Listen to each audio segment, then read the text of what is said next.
considered that Chinese medicine started 5,000 years ago with the Yellow Emperor. He was taught by both male and female teachers, and before that, the origins are considered to come out of the Wu Shamans. These original practices of the Wu Shamans were the medicine of China, of course, at that time, and they were considered to be very powerful. The original shaman was the Wu, was female.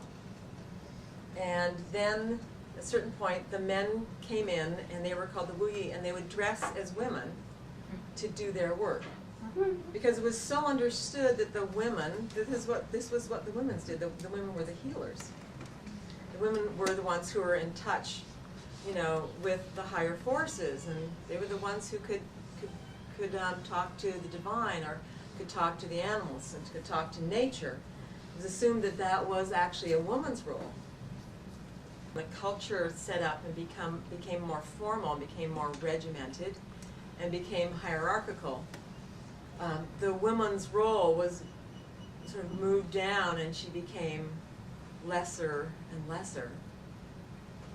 And the male's role became dominant. Being a female, being a Wu, was not, it sort of lost its power and its potency in any kind of respect that it had, because it was a female position, and just the fact that Wu was female, she was then sort of set off to the side. And in the lineages, the lineage went from father to son, and the women left the family, so the secrets weren't going to be taught to the girls, because they weren't going to get to stay with the family.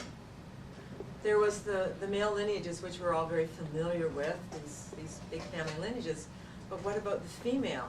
There's been a secret tradition that's been handed down through the women, and that has been really the information of the Wu, which is very different from the regular Chinese medicine. And it's much more the intuitive work. So it's very hard to find anything about this.